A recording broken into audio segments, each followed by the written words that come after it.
Tunasonga mbele. Karembo ketu Kareji kameenda kule kwa babu yake. Inaonekana amepewa taarifa ambayo sio nzuri kuhusiana na babu yake. Kwa hiyo sasa kaka kameenda kule. Sasa kule tunafahamu amezuiliwa kuingia ama kuonana na babu yake. Sasa kitendo hicho kilimchukiza sana Regina. Yaani Kareji kalikuwa kana hasira kiasi kwamba mwili wake mzima ulianza kutetemeka. Macho yake mazuri ghafla tu yalijawa na ukungu wa rangi ya blue. Sasa kaka yenu Hamza kuona hivyo, kwanza mwanzoni alitaka kumsaidia, lakini mara baada ya kuona mabadiliko ya msisimko wa Regina, alisogea pembeni bila kuongea chochote. Ni pale pale aliweza kushuhudia ardhi iliyokuwa imemzunguka Regina ilianza kutoa mvuke wa barafu. Yaani ni muda mfupi tu shamba hilo la vitunguu lilianza kunyauka huku joto likishuka kwa kasi mno. Kwa hiyo mara baada ya kuona jambo hilo, watu hao wa kijiji walijikuta wakitoa macho mshangao. Sauti ya yule mkuu wa ukoo ilisikika kwa kitetemeshi ikisema kwamba mwenyekiti sije ikawa. Kiongozi yule mkongojo wake alikuwa ameshikilia ulianza kucheza na aliongea kwa namna kutetemeka, akasema kwamba yani ameweza kuamsha damu ya urithi wetu. Wanakijiji wengine wote kwa pamoja walikuwa na sura za heshima, hofu na wivu. Basi Regina akasema nitaongea tena, nataka kumuona bibi yangu. La sivyo msije kunilaumu nikipoteza upole wangu. Regina hakujali athari za matokeo tena. Alikuwa na haraka mno ya kumuona bibi yake.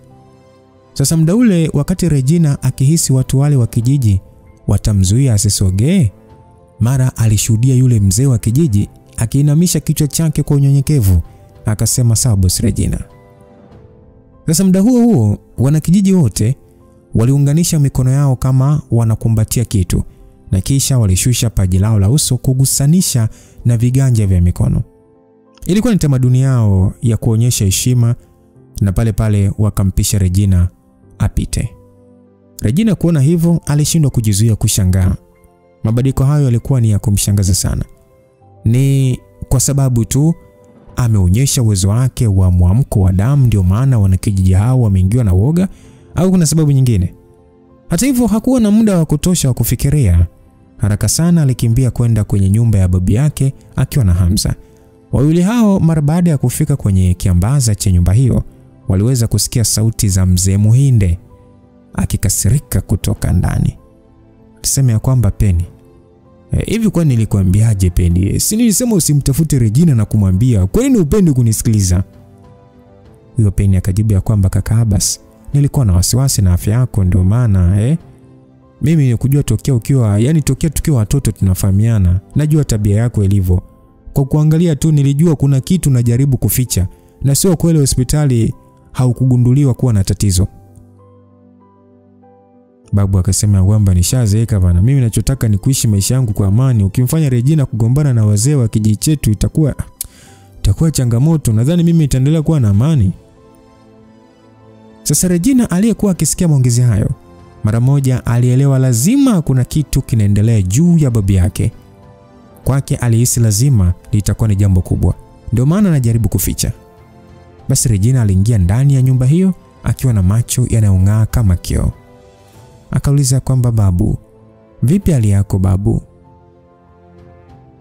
Mzee Abbas Muhinde aliyekuwa akiongea na Bi Penieli Muhinde alishia kugeuka kimwangalia Regina kwa muonekano wa kukakamaa kidogo. Babu akasema, Regina mjukuu wangu, mimi ni mzima kabisa, ndio maana sikuona hata haja kukuambia. Babu unadanganya? Nishasikia ulichokuwa ukiongea babu. Niambie shida yako nini? Bi Penny kasema kwamba ulidondoka chini kwa kukosa pumzi. Nilikuwa nimechoka tu mjukuu wangu. Huyu bibi yako huyo kaamua tu kuyakuza bana na kufanya tatizo liwe kubwa Isitoshe wiki iliyopita nilienda hospitalini na kupima vipimo vya picha. Daktari niliyemuona ni mmoja wa madaktari wa kuaminika, na aliniambia sina tatizo, napaswa tu kupumzika. Regina babu yako mimi bado nina nguvu bana. Basi tuende Dar es Salaam sasa hivi, nataka ukafanywe vipimo vya mwili mzima. Nikiwa na hakika huna tatizo ndio nitakuwa na amani. Wewe mtoto wewe, unataka tuende hadi Dar es Salaam usiku wote huu? Wakati mzee huyo akiongea, aliweza kuona wazee wa kijiji wakiingia ndani ya eneo hilo. Basi Abbas akasema ya kwamba mwenye kijiji, mzee wa ukoo, tafadhali sana, naomba msiwe na hasira. Huyu mtoto alikuwa tu na wasiwasi na mimi, ndio maana akaja kuniona. Hakuna nia nyingine. Naombeni sana msiwe na hasira. Aliongea Abbas akiwasogelea wazee hao haraka haraka kwa muonekano unyenyekevu. Sasa yule bibi wa kijiji akasema kwamba Abbas, hebu acha kujielezea bwana. Hakuna nguvu ya kumzuia Regina kuingia kijini kwetu. Abbas akauliza, kuna nini? Kuna kilichotokea ama? Basi akaambiwa kwamba mjukuu wako amekwisha kuamsha karama ya damu ya urithi wetu. Tuna mamlaka ipi sasa kumwamrisha aliyevuviwa na mababu zetu? Basi mzee Muhinde alishia kumwangalia Regina kwa kutokuamini. Na pale aliuliza akiwa na furaha kubwa kwamba Regina, damu yako imeamka. Hamza na Regina walijikuta wakielewa. Ilionekana wazi kwa wanakijiji hao kwamba hawakuwa na hadhi ama mamlaka ya kuhoji wala kuongoza mtu yoyote ambaye damu yake imekwisha kuamka. Ilikuwa hivyo. Msikilizaji, kijiji hicho kilikuwa ni cha wanakabila wa daraja la chini kabisa. Hata wale walioweza kupata uwezo mkubwa kwenye mafunzo ya nishati bila kuamsha damu zao huondoka na kuungana na wakuu wa kabila. Vivyo hivyo kwa Regina ambaye alikuwa ameamsha damu yake, sasa alikuwa wa meza moja na wakuu wa kabila na sio wakuu wa vijiji. Regina alijawa na furaha. Alijua sasa kwa sababu amekwisha kuamsha damu yake, hatimaye anaweza kuingia kijijini hapo bila kizuizi chochote. Mzee Abbas pia naye alikuwa na furaha mno kiasi kwamba mashavu yake alianza kupata joto.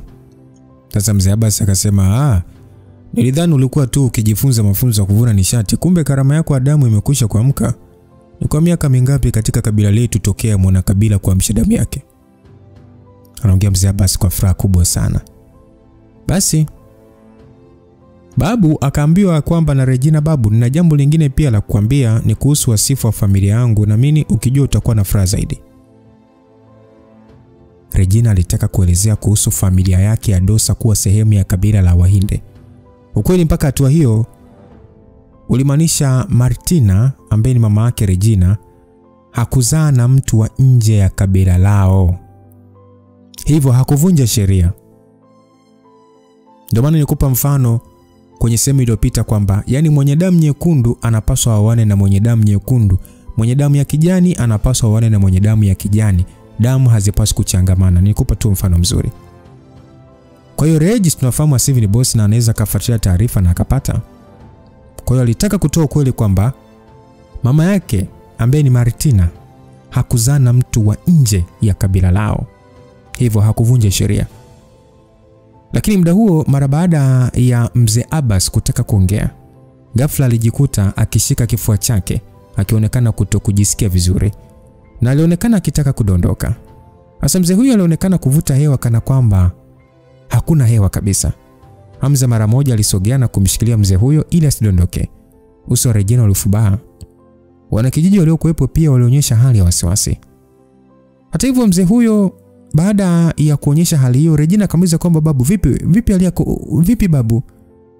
Hakutoa jibu lolote, ikionyesha wazi alikuwa amepoteza fahamu. Hamza haraka sana alichunguza hali ya mzee huyo na pale akagundua kuna kitu kisicho cha kawaida kwenye shingo yake. What? Infuriated dilation of the jugular vein. Aliongea Hamza kwa lugha ya Kiingereza na kufanya hata Regina asielewe. Regina akauliza, Habi, nini kinaendelea? Kwa sasa siwezi kuelezea chochote, nahitaji vipimo vya kina. Aliongea Hamza kisha pale akampakata mzee huyo. Akasema tutampeleka hospitalini. Sasa mwenyekiti wa kijiji akasema ya kwamba nadhani itakuwa vyema akipelekwa moja kwa moja hospitali ya wilaya. Mganga mfaidhi wa pale ni mmoja wa watu wa kabila la Wahinde.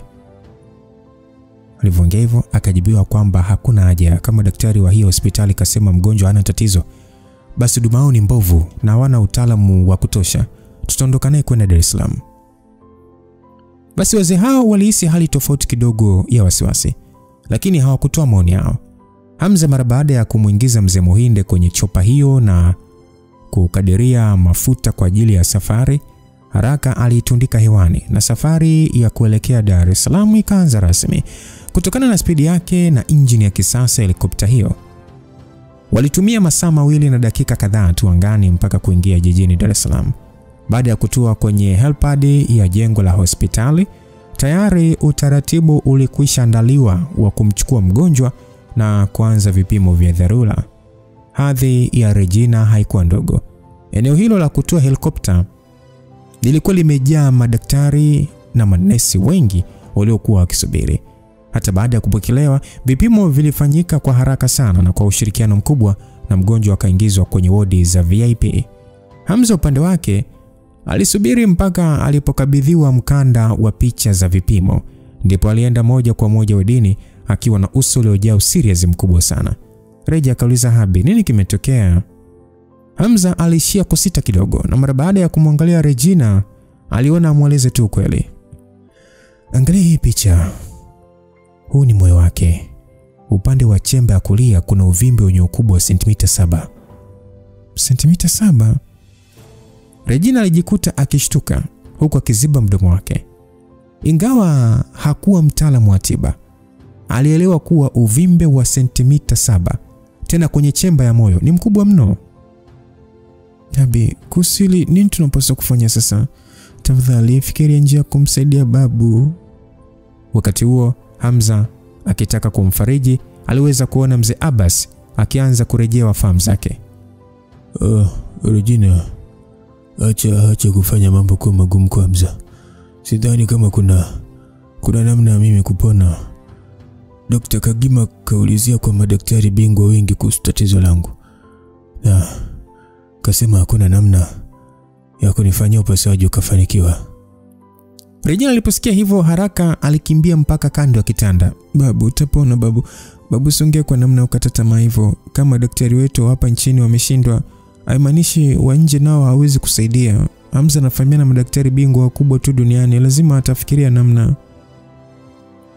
Mara baada ya kuongea hivyo, Regina aligeuka na kumwangalia Hamza kisha akamwambia kwamba, Habi, ongea chochote basi, kuna njia kumponyesha babu, si ndio? Hamza alishia kushikilia mkanda ule wa picha huku akionekana kufikiria sana bila kujibu. Macho ya Regina yakabadilika kutoka kuwa angavu na kuwa mazito, huku uso wake ukionyesha hali ya kukosa tumaini. Habi, siku niongei. Ni muda huo sauti za viatu zilisikika kutoka nje zikija ndani ya chumba hicho. Haikuchukua muda mrefu, mwanaume wa makamo mwenye muonekano wa kitanashati aliyekuwa amevalia miwani usoni na koti la suti aliingia. Alitanguliwa na makamu mganga mfawidhi wa hospitali hiyo ya Mayaya. Sasa yule makamu mfawidhi kwa heshima akasema kwamba, Bosi Regina, samahani kwa usumbufu, huyu hapa ni Profesa Elias Frank Muhinde, ni mkurugenzi wa jumuiya ya madaktari nchini. Amesema na jambo la kuzungumza, ndio maana nimekuja naye mkutane. Basi mara baada ya kusikia utambulisho huo, wote walijiuliza, kiongozi wa chama cha madaktari nchini pia jina lake la mwisho ni Muhinde? Mara moja Regina na Hamza waliweza kuelewa Profesa Elias alikuwa ni mtu mwenye wasifu wa aina ipi. Asa profesa huyo akasema ya kwamba, makamu, tunaomba nafasi kwa ajili ya maongezi binafsi. Nadhani unaelewa. Aliongea profesa huyo huku sasa akicheka ili kumondolea mfawidhi aibu. Mfawidhi huyo alionekana kuelewa na pale pale alitingisha kichwa. Akasema kuna shida, ngoja nikaendelea na majukumu mengine. Mara baada ya mfawidhi huyo kuondoka, Profesa Elias alifunga mlango wa wodi na kisha akatoa tabasamu. Profesa akasema, Hamza, Regina, mnaendeleaje? Nadhani kabla ya yote napaswa kujitambulisha kwenu. Mimi ni mwanafamilia wa kizazi cha 3 katika familia ya Wahinde, nikiwa ni mtoto wa 6 kwa baba yangu kutoka nyumba kuu. Kwa hiyo unaweza kunitambua kama mjomba. Basi alivyoongea hivyo, Muhinde aliyekuwa kitandani akasema, nyumba kuu? Aliongea huku sasa akijaribu kuinuka na kusalimia. Regina akasema kwamba, babu, usitoke kitandani. Aliongea hivyo Regina mara baada ya kuona babu yake anataka kusimama kabisa. Basi yule profesa akasema kwamba, ndio mjomba, basi huna haja kusimama, wewe ni wa kwetu. Usiniite mjomba. Wewe umetokea nyumba kuu. Nastahili vipi ukiniita mjomba? Kulingana na umri na undugu, wewe kweli ni mjomba, sioni tatizo. Aliongea Elias Kisha pale pale akamgeukia Hamza. Wewe nadhani ndio utakuwa Hamza. Samani kwa kuja usiku wote huu na kuwasumbua. Nipo hapa kwa maagizo ya familia kwa ajili ya kuelezea kwa undani swala hili ili isitokee hali ya kutoelewana. Kutoelewana? Unalenga nini? Mzee huyo aliangalia mkanda wa picha uliokuwa mikononi mwa Hamza.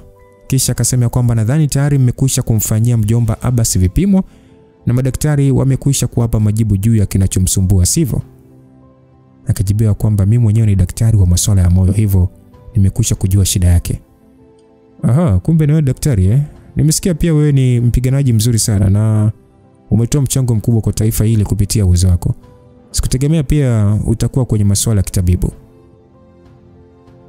Msikilizaji, ukweli ni kwamba profesa huyo hakufahamiana na Regina na Hamza kwa undani.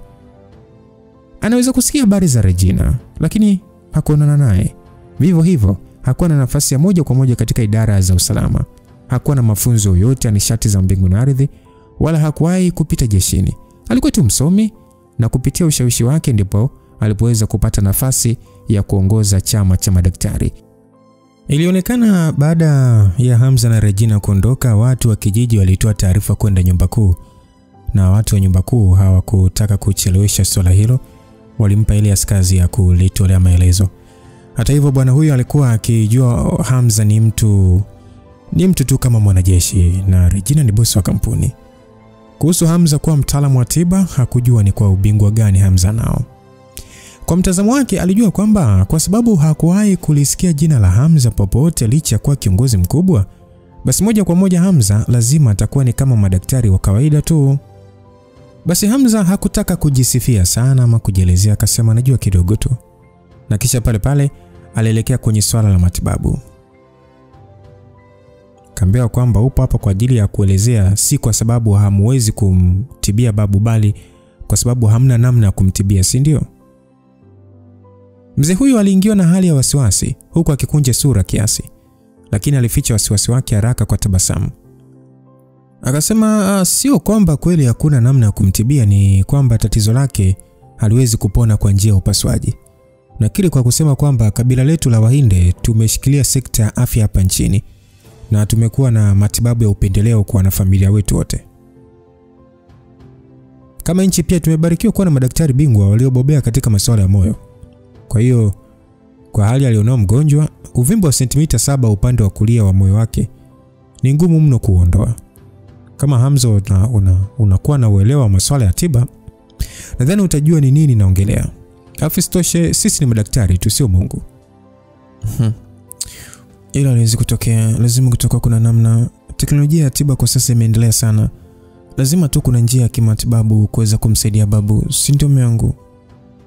Mara baada ya kusikia hivyo, Regina akiuliza maswali hayo, Hamza alisita kwa muda. Wewe naomba nipatie muda, nataka kufikiria njia. Kuna kitu hakipo sawa na bado sijapata suluhisho. Mara baada ya Regina kusikia hivyo, hakukuwa na ishara ya kukata tamaa. Kwa kauli hiyo, unaamini pia kuna namna ya kuweza kupona, sivyo? Regina, acha kumlazimisha Hamza kukupa majibu yasiyo na uhalisia. Mimi babu yako nimeridhika kabisa kwa miaka niliyoishi. Aliongea Muhinde, lakini muda ule Elias aliingilia. Regina, sisi ni familia moja. Kama kweli kuna njia ya kumsaidia mjomba Abbas Muhinde, tutafanya liwezekanalo. Ila kwa sasa njia bora ni kutumia tiba ya dawa kwa ajili ya kupunguza ukali wa dalili. Pengine tunaweza kurefusha maisha yake kwa miezi kadhaa. Mr. kusikia hivyo. Lazima unadanganya tu. Babu ana tatizo kubwa. Nyie watu mlinikataza kuungana na babu yangu na nikashindwa kumuona. Na sasa nimefanikiwa, mnaanza kuniambia siji babu yangu anakwenda kufa. Si nyinyi mliosema hata kama nisingekuwepo babu yangu angekuwa sawa. Lakini vipi sasa hivi? Babu ana uvimbe kwenye moyo na hakuna jitihada zote zilizofanyika. Alafu nataka niamini tu maneno yako. Regina, acha kuendelea kuongea. Aliongea mzee Muhinde. Sasa ile akasema kwamba Regina, ugonjwa hutokea kama mlima tu. Kuna baadhi ya magonjwa yakitokea yametokea.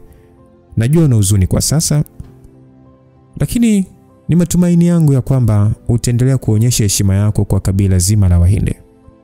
Mimi sijali kuhusu makabila mimi. Ninachotaka ni babu yangu kupona tu. Regina Aliongea hivyo kisha akanyoshia mlango kidole akasema kwamba hauna uwezo wa kumsaidia babu yangu kupona, hivyo naomba ondoke. Profesa Elias macho yake yaliwaka kwa sekunde kadhaa. Kisha alitingisha kichwa na kumgeukia Hamza. Akasema kwamba Hamza, kuna swala nataka kuongea na wewe. Unaonaje tukitoka nje kwa ajili ya hilo? Basi Hamza alikuwa akifikiria namna ya kufanya upasuaji huo, huku pia akijiuliza aende kusoma taarifa za FX. Mara baada ya kusikia maneno hayo, aliamini labda mzee Elias alitaka kuongea naye kuhusu taratibu za matibabu. Hivyo alitingisha kichwa na wakatoka. Wawili hao walitembea hadi kwenye korido ya hospitali hiyo. Muda huo wa usiku, wodi za VIP hazikuwa na makelele wala watu wengi. Basi Hamza akaambiwa kwamba kwa sasa Regina yupo katika mshtuko. Kuna baadhi ya mambo nimeona si vizuri kumwambia zaidi ya wewe. Na unajua mwisho wa siku anakusikiliza wewe. Hivyo nikiongea na wewe ni sawa na kuongea naye. Ni mambo gani unataka kuongea? Nilidhani unataka tuongelee masuala matibabu. Mpango wa matibabu tayari upo wazi. Zaidi ya tiba za dawa kwa ajili ya kurefusha maisha, hakuna njia nyingine. Upasuaji hauwezekani kabisa. Sidhani kama kuna haja ya kuongea zaidi kuhusu hili. Mimi nilichotaka kuongea na wewe ni juu ya familia Dosam rasmi kurudi ndani ya kabila na kuungana na koo zingine za Wahinde. Hamza mara baada ya kusikia hivyo kwamba ni juu ya familia Dosam rasmi sasa kurudi ndani ya kabila na kuungana na koo zingine, alijisi ajabu moyoni mwake, kwa sababu binamu wa watu wote wa bondeni wapo chini ya mamlaka ya mke wangu, si ndio? Kama ni hivyo, kuna lazima gani wa kuniambia ya mimi? Hamza, ujio wangu hapa ni kutokana na maagizo. Naelewa kila kitu kinachoendelea ndani na nje ya familia. Naelewa sababu Boss Regina kuweza kurudisha kisiwa cha bondeni na kuirudisha familia ya Dosa kwenye umiliki ni kwa sababu yako. Sasa kama utakubali kumfanya Regina kurudi kwenye familia, basi kila kitu kitakuwa sawa. Hamza alijawa na ukimya kwa sekunde kadhaa. Hivi, unadhani unatuelewa sana, lakini kweli ni kwamba hautufahamu kabisa na haumjui kabisa mke wangu alivyo. Au unamaanisha nini? Hivi, unadhani ni mwanamke ambaye anaweza kusikiliza kila kitu nitakachomwambia? Ni kweli tunajua ni mwanamke mwenye akili sana, aliyejaliwa kipaji kuanzia kwenye biashara hadi kwenye mafunzo ya nishati. Hata hivyo bado ataendelea kuwa mwanamke tu. Kwenye koo zetu ndani ya kabila hapajawahi kutokea mwanamke akawa kiongozi wa familia. Na mimi niseme tu kwamba tumdharau Regina, lakini wanawake siku zote hawapo kwenye nafasi ya kufanya maamuzi bora kama ambavyo inakuwa kwa wanaume. Sisi wanaume tunaweza kuangalia mbali zaidi. Anyway, mimi sitaki kujua kwa nini ghafla tu familia yenu ya kikabila inataka kumrudisha Regina. Lakini niseme tu kwamba kisiwa cha bondeni mmiliki ni mke wangu. Haijalishi ni maamuzi gani atamua, siku zote nitamsupport nikiwa kama mume wake. Sitaweza kuongelea hili jambo kwake. Labda yeye mwenyewe aniulize. Profesa Elias mara baada ya kusikia maneno hayo, uso wake uliganda kwa sekunde kadhaa. Mimi naweza kuona ni kwa namna gani na mheshimu Regina. Kama ni hivyo, mimi sina jinsi zaidi ya kumwambia kiongozi wetu. Lakini Hamza, mimi na wasiwasi, unajua fika nyie wawili hamwezi kuwa mume na mke kulingana na urithi wa damu zenu, si ndio? Kwa hiyo ni jambo gani unataka kuongea? Ukweli unaweza usielewe hili, lakini umoja wa koo za uungu wa kale unakataza ndoa kati ya familia zenye urithi tofauti wa damu. Katika historia lilishawahi kutokea tukio lililopelekea sheria hii kupitishwa. Ila kwa sasa wewe na Regina kesi yenu ni tofauti kabisa. Wote mmekuwa bila kutambua wasifu wa familia zenu. Hivyo viongozi wetu wanalichukulia hili kwa jicho la upendeleo. Hivyo basi kama Regina akikubali au ukimfanya kukubali kurudi ndani ya familia na akakubali kutambua mababu zetu, sisi Wahinde tutalinda uhusiano wenu wa mke na mume. Sasa ulishasema ni sheria. Inakuwaje bado mnao uwezo wa kuivunja? Sheria iliyopo inakataza pekee damu kuchanganyikana, lakini haikatazi nyao wawili kuoana. hivyo mnaweza kuendelea kuwa mume na mke pasipo kuzaa watoto, aliongea profesa. Hamza muonekano wake ulibadilika pale pale. Ghafla alitoka katika hali ya upole na kuwa na ukauzu. Naona familia yenu ya Wahinde imedhamiria kwa dhati kabisa kufanya kisiwa cha bondeni kwa mali yenu. Ni kwamba mnaogopa kisiwa kitakuwa na nguvu kubwa ya ushawishi na kuwapelekea ushawishi wenu kushuka ama? Hamza, umefikiria mbali. Haya yote ni mapendekezo kwa faida yenu. Kama familia kubwa zingine zikikataa kwa sapoti, tunamaanisha sisi tupo tayari kusimama upande wenu. Ile mradi watu wa bondeni na kitengo cha binamu watambulike kama sehemu ya familia, basi ushawishi wetu utakuwa mkubwa mara nyingi zaidi. Hata kitokea familia nyingine hazitaki kuwasaidia, kwa nguvu ambazo tutakuwa tumeunganisha, hakuna kutupinga.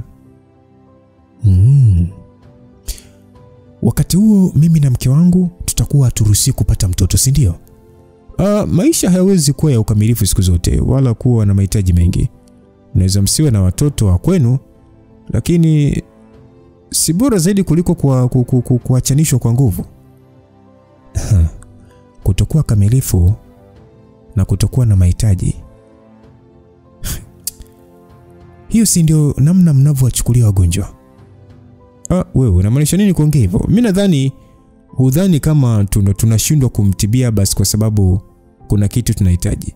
Ni kweli kwamba utaalamu umefikia mwisho kutokana na hali yake, na wewe unalijua hilo. Najua ni ngumu kweli, lakini mimi sijakata tamaa. Nitamfanyia upasuaji babu yangu na kuondoa uvimbe wote. Umekuwa kichaa. Ni kwa namna gani utaweza kuondoa uvimbe wote huo? Nimeshafikiria hilo. Tutakata uvimbe uliosambaa kwenye ukuta wa ventricle ya upande wa kulia na misuli ya moyo. Kisha sentimita 5 kutoka kwenye uvimbe tutaondoa kabisa ili usibaki tena na kusambaa. Mara baada ya Hamza kuongea hivyo, Profesa Elias alijikuta akitoa kicheko cha kejeli. Akasema kwamba Hamza, ingawa naweza nisiwe na uwezo wa kupigana kama wewe, lakini kwenye masuala ya upasuaji umekosa uzoefu. Nitakuuliza hivi, je, vipi kitokea ili kuondoa uvimbe huo inahitajika kukata ukuta wote wa chemba ya moyo? Unadhani hatujafikiria njia hiyo? Ndio, inaweza, lakini kabla hajaendelea kuongea, Hamza alimkata kauli. Ikishindikana hivyo, tutatumia double layered ceiling locking technique. Nini? Profesa huyo alijikuta akishangaa. Kwa namna fulani alishindwa kuongea kwa sababu mpango wa Hamza ulikuwa umebeba mbinu ambazo hawakuzifikiria. Unarahisisha sana ise, Vipimo havionyeshi siku zote ukubwa kamili wa uvimbe. Vipi kama ukiwa mkubwa zaidi ya sentimita 7? Kwa hiyo kizidi, shida iko wapi? Kwamba licha ya mbinu tulizonazo hatuwezi kufanya upasuaji kwa kuogopa yasiyotarajiwa. Mimi kama daktari ninachopaswa kufanya ni upasuaji. Asilimia mafanikio inaweza kuwa ndogo au kubwa kadri tu upasuaji unavyoendelea. Lakini kama nikiacha, sina maanisha tumwangalie mgonjwa akipoteza uhai. Hamza, unapaswa kufikiria kwa makini. Huu upasuaji ni mgumu sana na hatari. Kama kweli unataka kuendelea nao, basi unaweza kumuua mzee Abbas kwenye meza ya upasuaji. Tunamzungumzia babu yake Regina hapa. Upo tayari kuweka rehani uhai wake? Uogopi ajali? Uogopi Regina, yani umuogopi Regina mke wako? Kwamba kiukasirikia kwa kumuua babu yake? Kuna haja kufanya yote hayo? Na kusikitikia sana. Ina maana bado hujui kwa nini tunafanya upasuaji? Wewe unamaanisha nini kusema hivyo? Kwa hiyo unadharau leseni yangu ya udaktari na mamlaka nilionayo, Ngoja nikwambie kitu. Ingawa mimi sio mvunanishati mzuri, lakini udaktari ni fani niliyoisomea tokea nikiwa mdogo. Nina vyeti vya leseni mbalimbali za tiba. Nimefanya kazi nje ya nchi kwenye hospitali kubwa kwa zaidi ya miaka 10. Unawezaje kushuku fani yangu? Msikilizaji, profesa huyo alikuwa na hasira kidogo, akiona kama Hamza anadharau elimu yake ya profesa. Isitoshe, elimu hiyo ndio hadhi yake ya pekee inayomfanya aheshimike kwenye familia. nimesema sababu ya kufanya upasuaji sio kwa sababu mgonjwa ni ndugu wa mke wangu. Ni kwa sababu mgonjwa ni mgonjwa na mimi ni daktari. Ilimradi kuna tumaini hata kidogo la kumsaidia mgonjwa, nitaweka nguvu zangu zote kumsaidia. Sitaki kumuona akifa kwa kuogopa kumfanyia upasuaji, lakini vile vile siwezi kuogopa kulaumiwa na mke wangu na kushindwa kumsaidia. Profesa, labda pengine unachojua ni namna ya kuwa profesa tu, lakini hujui namna ya kuwa daktari. Mara baada ya kumaliza kauli hiyo, Hamza aligeuka kisha akatembea kuondoka. Alimwacha profesa amesimama tu, uso wake umefubaa na meno yake akiasaga kwa nguvu. Sasa mara baada ya Hamza kurudi odini kwa muda kidogo, upande wa Profesa Elisa Muhinde alitoka nje ya hospitali akiwa na sura iliyoendelea kuwa nyeusi. Aliingia kwenye gari lake aina ya Audi kisha akatoa simu yake na kupiga. Elisa alisema ya kwamba bro, nimekwisha kuongea hili swala na Hamza, lakini ameshindwa kuelewa kabisa. Basi muda huo sauti ya chini iliweza kusikika upande wa pili ikisema ya kwamba kwani amesemaje? Profesa akasema swala la kisiwa cha bondeni kurudi kwa familia Wahinde ni jambo ambalo ataamua mke wake na hataki kuingilia, na anachotaka kwa sasa ni kumfanyia mzee Abbas upasuaji pekee. Kwenye simu akajibiwa, "Oh, kivipi yani?" Elisa akasema kulingana na mpango wa Hamza upasuaji inaonekana kuna tumaini, lakini kwa kawaida kwa asilimia zilizopo hatuwezi kuweka uhai wa mgonjwa rehani. Isitoshe sisi ndio tunaolaumiwa endapo mgonjwa akifia kwenye meza ya upasuaji. Basi kwenye simu akaambiwa kwamba Elisa, unapaswa kutafuta usaidizi wa bobevu ili kufanikisha huu upasuaji. Kama tukiweza kumsaidia basi na akapona, basi tutamfanya Regina awe na deni kubwa la fadhila. Ikitokea hivyo tunaweza kujiamini kumshawishi Regina kuingiza binamu kwenye familia yetu. Basi Elisa akasema ya kwamba lakini bro, hili swala sio jepesi, huu upasuaji hauna hata 30% za mafanikio. Yule mwanaume kwenye simu akasema ya kwamba hata ziwe ndogo tunapaswa kufanikiwa, Si wewe ndiye uliahidi kuzidi kuipaisha familia Wahinde katika masuala ya tiba? Umesoma fani hiyo tokea ukiwa mdogo na tulikusupport kwa hali na mali. Ni muda sasa wa kuonyesha ulichosomea. Kama ukifanikiwa kumfanya Regina kuwa na deni la fadhila na ikawa rahisi kumfanya aungane nasi Wahinde, basi nafasi yako ndani ya familia itakuwa kubwa sana kwa mchango ulioleta. Aliongea mwanamume huyo. Msikilizaji, naomba niombe radhi kidogo. Jina la Elias huyu profesa naomba kulirekebisha, ni Elisa. So mara baada ya profesa kusikia hivyo, hali fulani mpya ilionekana machoni pake. Alimeza mate kisha kauliza kwamba kuna umuhimu mkubwa, kuna umuhimu gani mkubwa wa kufanya familia ya Dosa kuwa sehemu ya kabila letu? Elisa kajibiwa kwamba hebu fikiria, familia mzee ina muunganiko wa kindugu na familia ya Nyerere na Mjema.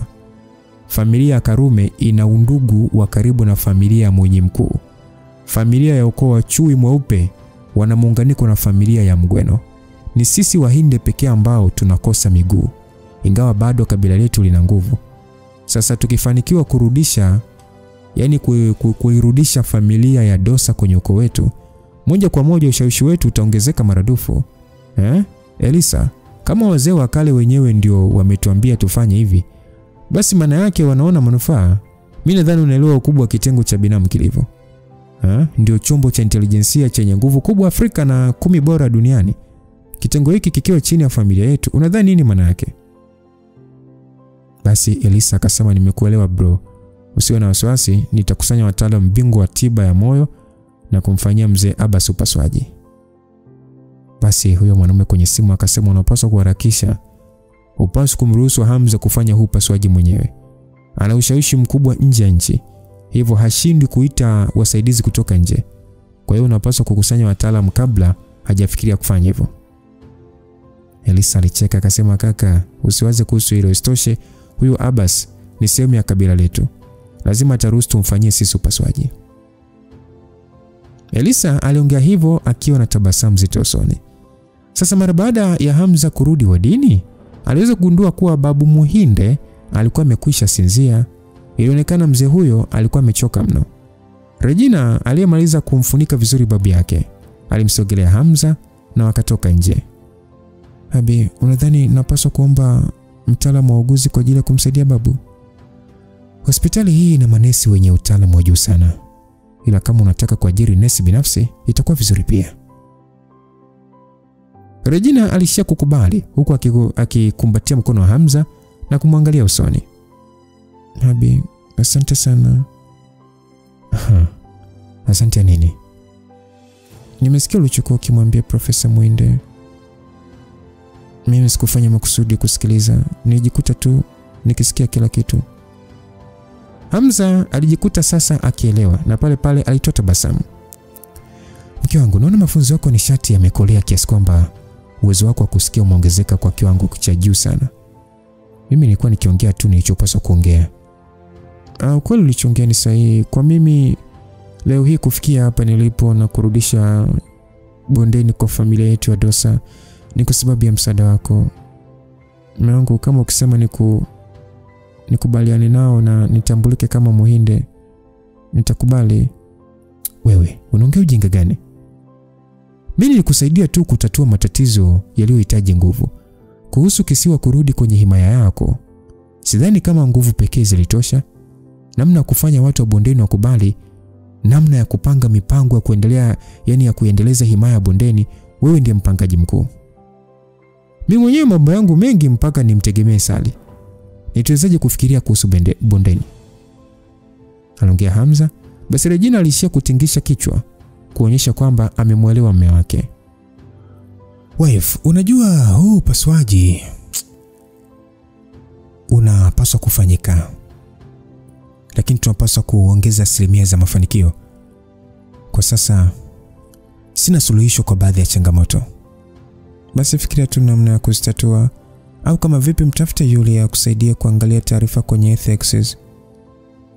Hamza aliposikia hivyo alijikuta akicheka kisirisiri moyoni. Regina hakupenda kabisa Hamza kumtafuta Yulia, lakini kwa sababu ya babu yake sasa anataka kumtegemea Yulia. Nimekuelewa mke wangu, kama ikihitajika zaidi nitaenda kuonana naye, aliongea Hamza kwa tabasamu mara baada ya kutoka nje ya hospitali, kwa sababu ile chopa ilikwisha kuondolewa hospitalini hapo. Walikuwa hawana gari la kusafiria kurudi nyumbani. Wife, unaonaje tukiita taksi? Hamza alitoa simu yake na alipokuwa anapanga kutumia app kwa ajili ya kuita gari, Regina alimzuia. No, sidhani kama kuna haja ya kuwahi kurudi. Haujapata chakula cha usiku vizuri kwa sababu ya babu yangu. Unaonaje tukienda hotelini kula kabla ya kurudi? Regina aliongea akimwangalia Hamza kwa huruma.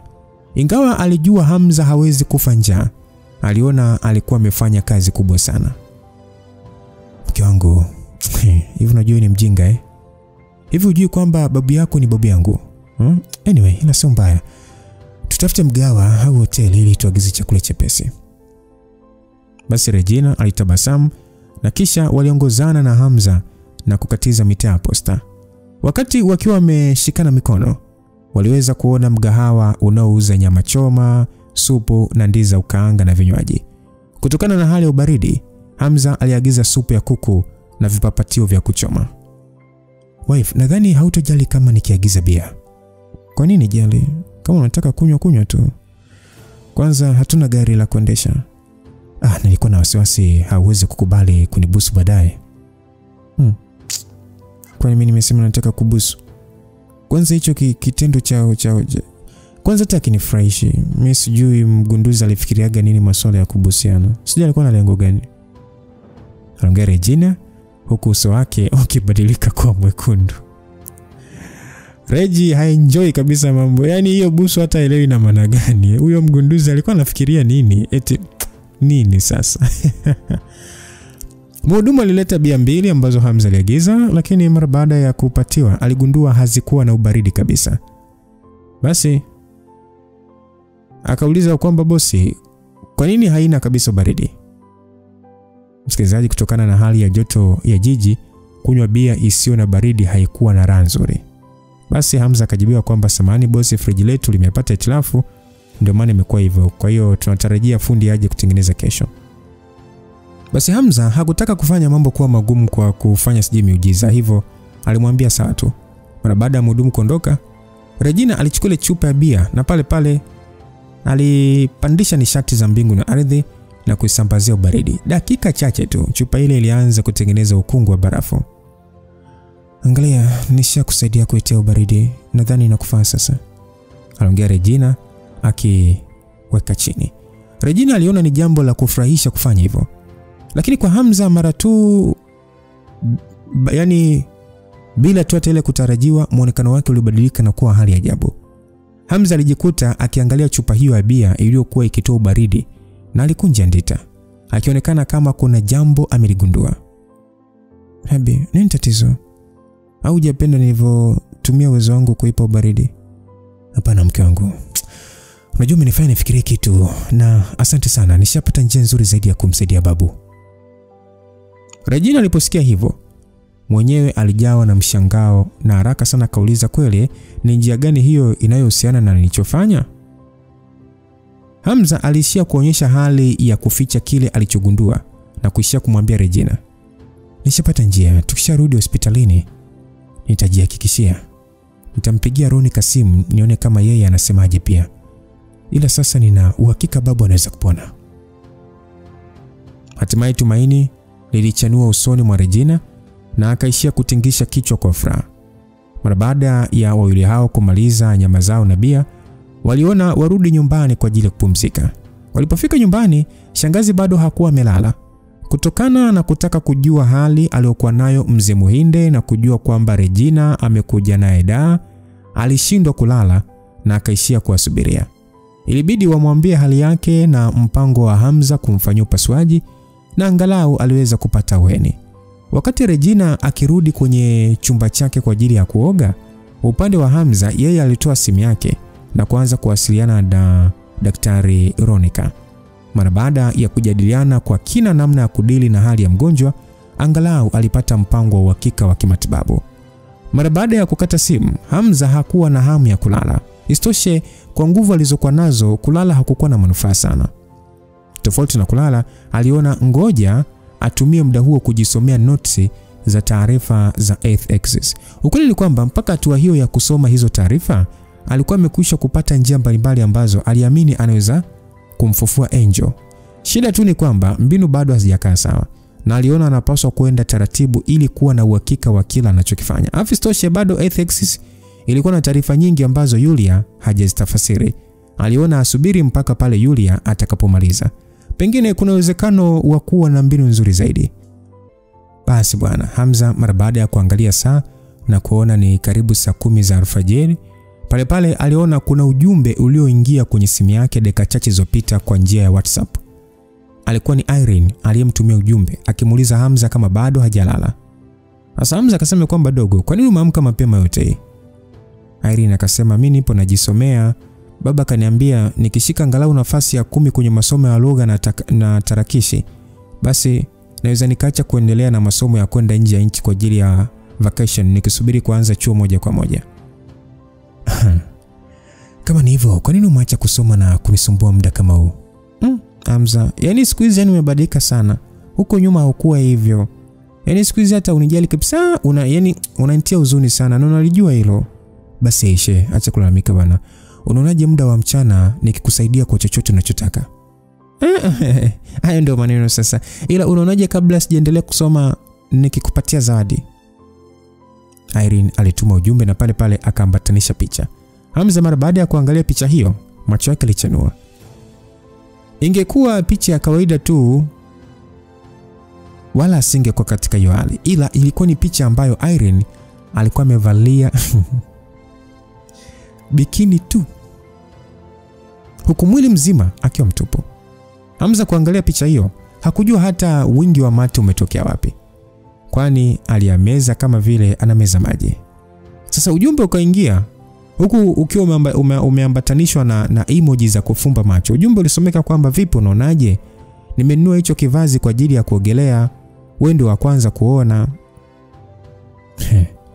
Yaani unataka kuvaa hivi kwa ajili ya kuogelea? Sio vazi zuri. Hauruhusiwi kuvaa kwa ajili ya kuogelea. Hebu acha kunichekesha. Wewe sema tu utaki wanaume wengine wakiniona nikiwa nimevaa hivi. Hata hivyo sijali, maana nina aibu ya kuvaa hivi mbele za watu. Alituma ujumbe huo ulioambatana na emoji ya kumkejeli. na kisha akatuma nyingine akisema kwamba Hamza ududu, ngoja nijisomee mimi, tutaendelea kesho. Hamza mara baada ya kusoma neno ududu alishia tu kutoa tabasamu la uchungu. Ila kwa namna fulani alitoa pumzi ya weni aliposikia Irene akimwambia hatovaa vazi hilo kwenda kuogelea mbele za watu. Mara baada ya kumtamkia usiku mwema, Hamza alijiweka busy na mambo yake mengine. Saa 1 asubuhi Hamza alishuka chini na kuungana na Regina kupata kifungua kinywa. Habi, napanga kwenda kazini leo. Kuna tukio maalum la kampuni. Helena kanipigia simu, kuna jambo ameshindwa kulifanyia maamuzi na ananihitaji. So nikishamaliza nitaelekea moja kwa moja hospitalini. Kama vipi unaweza kutangulia au kama vipi twende wote? Hamza hakuwa na pingamizi kwa sababu hakuwa na cha kufanya nyumbani na pia alikuwa amemisi sana Eliza. Aliona ngoja aende, pengine anaweza kupata upenyo wa kuenjoy na mrembo huyo. Mara baada ya kuendesha na kufika kwenye kampuni, Hamza hakumkwepa Regina. Badala yake aliingia naye kwenye lifti mpaka kwenye ofisi yake. Helena, yule msaidizi wa Kifaransa wa Regina, nadhani mnamkumbuka alikuwa akiwangoja mlangoni. Huyo Helena kwenye ile vita kule vitani kule kwenye ukumbi, wengi mnakumbuka huyo Helena alikuwa amepewa kazi ya kumlinda Regina na alitakiwa kumuua Regina, lakini ndio hivyo, mwisho siku alijikuta tu roho yake ya uthabiti kwenye majukumu yake ya kazi, Regina akamempenda.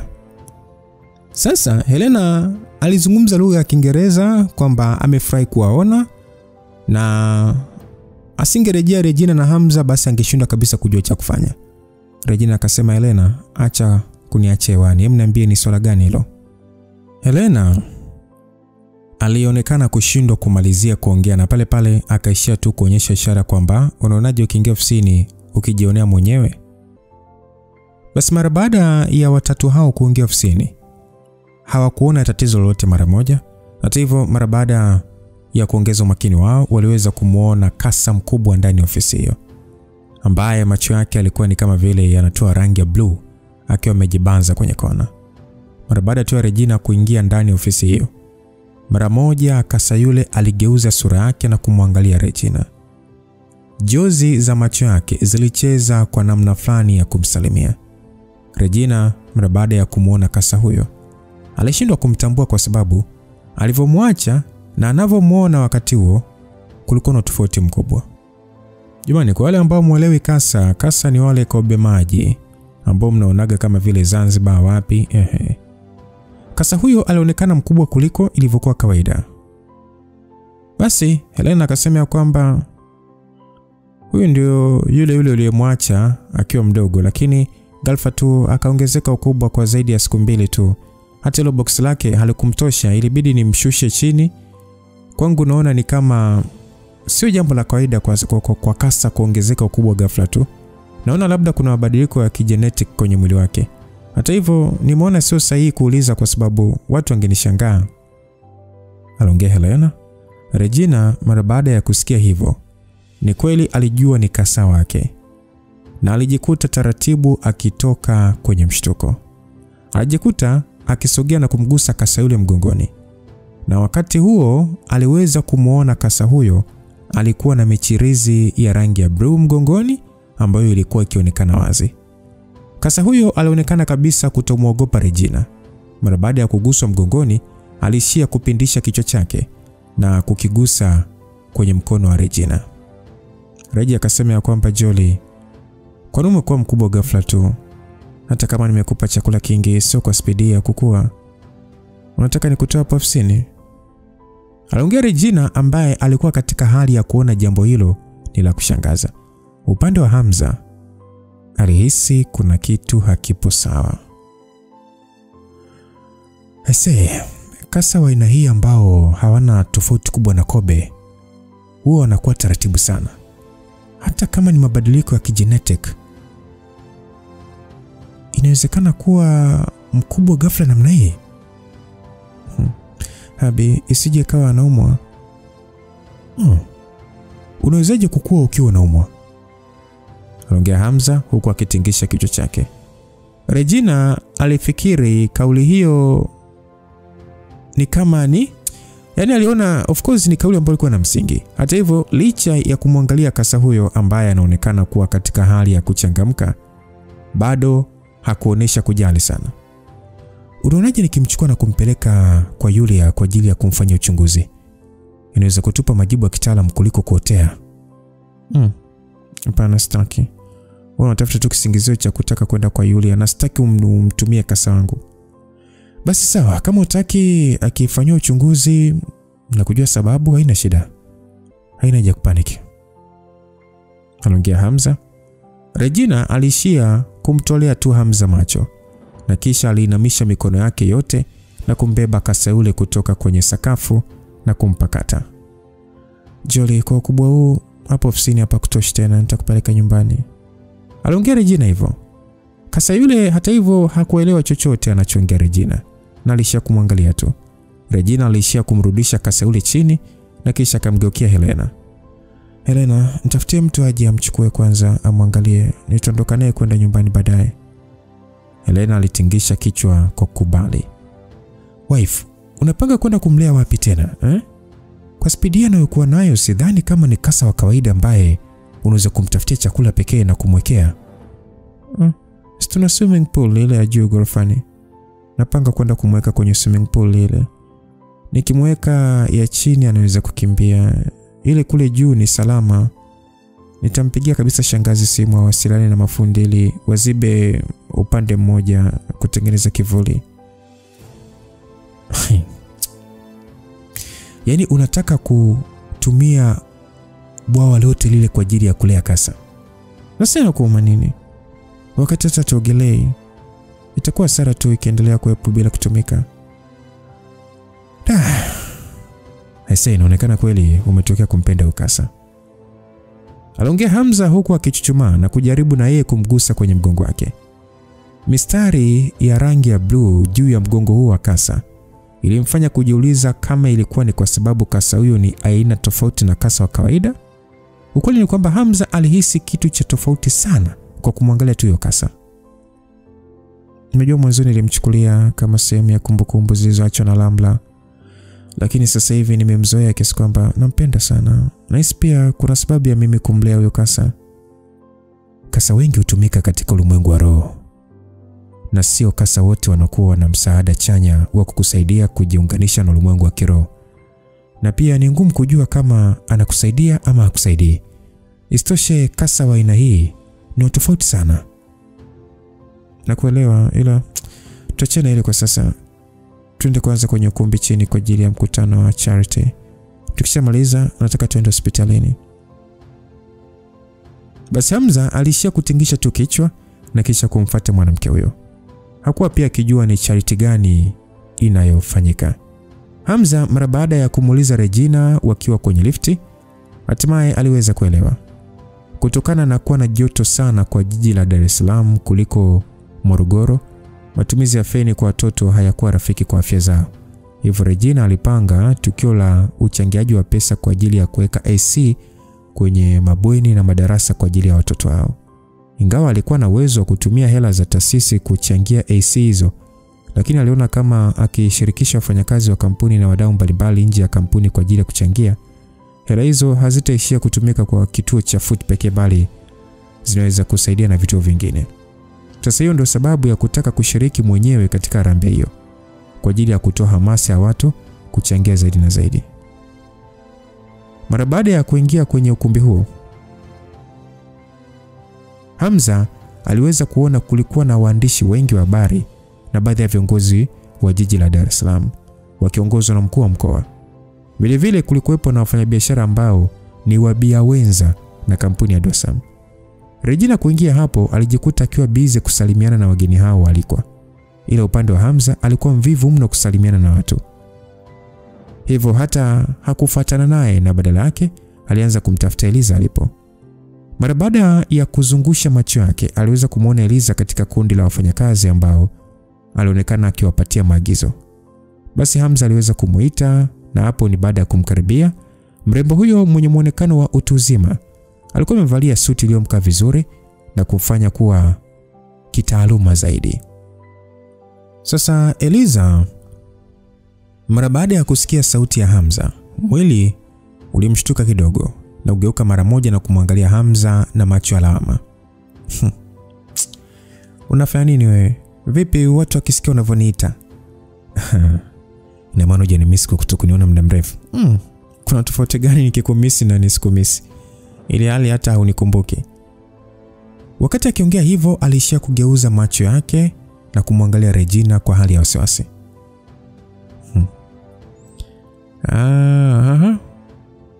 Nakusikiliza. Najua tukuonana kwa muda kidogo, ila subiri nimalize upasuaji wa babu. Nitatenga muda mrefu wa kuwa na wewe. Upasuaji wa babu? Babu gani huyo? Hamza alishia kumweleza kwa ufupi juu ya mzee Muhinde, hali yake na kuhitaji kufanywa upasuaji. Ina maana ndio hivyo ne. Unajua siku hizi mambo yamekuwa yakitokea moja baada ya jingine na kunifanya niwe busy mno. So wewe tu ambaye sijaonana na wewe, yani Yulia, kina Dina, nimeshindwa hata kwenda kuwasalimia. Basi weka umakini wako kwenye hilo kwanza. Istosha upasuaji wa babu yake Regina ni muhimu zaidi. Alonga hivyo Eliza. Mara baada ya kusikia hivyo, Hamza alizidi kushikwa na hatia. Lakini nini Lizi? Kuna kitu unajaribu kunificha, si ndio? Hamna, sio kama najaribu kukuficha. Ni kwa sababu naona hata aibu kukwambia. Na safari ya kurudi nyumbani kwa ajili ya kusambaza michango itakayotokana na hili tukio kwa zaidi ya vituo 20. Napanga kupitia nyumbani, lakini wazazi wamesema ni vizuri tukienda pamoja kwa sababu kuna baadhi ya ndugu na marafiki wanataka kukutana na wewe. Vipi Hamza, itawezekana? Itawezekana, bila shaka itawezekana. Ngoja nimalize huu upasuaji kisha nikusindikize. Kweli? Unajua nafikisha miaka 31 mwezi wa 12 mwaka huu. Kwa hiyo itakuwa ni habari mbaya nikienda nyumbani na watu wakijua sijaolewa jamani. Hamza, unaweza usijue hili, ila nyumbani wapo marafiki zangu na wasichana ambao nimewapita umri wenye watoto zaidi ya 2 na familia zao. Kwa hiyo utashangaza mimi nikirudi nyumbani nikiwa sina hata mwanaume wa kumtambulisha. Ninachomaanisha sio kukutambulisha kama mume wangu, bali nataka tu kuambia watu kwamba swala la ndoa nilishalimaliza. Yani nishamalizana nalo kitambo tu, ni kwamba sikufanya harusi. Na kwa namna hiyo watu watapunguza kuniongelea vibaya. Hata hivyo bado naona aibu kukuomba kwa sababu wewe ni mume wa mtu. Hakuna shida, tutafanya hivyo tunavyotaka. Istoshe na deni kwako. Kama siwezi kufunga na wewe ndoa, angalau unapaswa kufanya kasherehe kadogo tu, watu waanywe na kula ili kuwaheshimu wazazi wako. Umekubali hata kufanya sherehe? Liz, umekuwa mjinga. Hivi nadhani wazazi wako wanataka twende pamoja kwa ajili ya nini? Inaonekana kabisa kuna sherehe imeshaandaliwa huko. Na nisipoenda nitawaangusha mno. Nadhani ni vyema kwa wazazi wako kufanya wanachotaka, kuwatangazia ndugu na majirani kama binti yao kapata mume. Haya, umekubali mwenyewe kuhusu hili. Sijakulazimisha, lakini ndio, ngoja tusiwape watu sababu za kukusema. Aliongea Hamza huku akicheka. Eliza kusikia hivyo alijikuta akifurahi mno. Kama isingekuwa eneo hilo lina watu, angemkumbatia Hamza na kumbusu. Basi, sawa, nimekuelewa. Tutawasiliana basi ili kupanga muda na siku. Kwa sasa bado niko busy. Aliongea Eliza akiwa na furaha. Hamza alishia kuvuta pumzi tu ya hatia. Ukweli aliona kuna vitu vingi ambavyo hawezi kumpatia Eliza. Istoshe, kwa mwanamke kama huyo, kwake ndoa ni kama sehemu ya mafanikio na jamii pia uchukulia hivyo. Kwa hiyo japo ni swala ambalo bado lilikuwa na ukakasi kwake, ila aliona ngoja akubaliane nalo. Kwa wakati mmoja Hamza alijiambia ikiwa Regina atajua jambo hilo, anapaswa kujiandaa. Tukio hilo liliweza kuisha katika hali nzuri kabisa. Kareji akakutoa hata hotuba. Kazi kubwa ilifanywa na Eliza. Reji alikuwa na wasiwasi wa hali ya bobi yake tu, hivyo mara moja alifuatishana na Hamza hadi kwenye maegesho. Hasa mara baada ya kuingia kwenye gari, mara moja Regina akauliza kwamba ulikuwa ukiongea nini na Sini Eliza muda ule? Vikumbe ulituona mke wangu?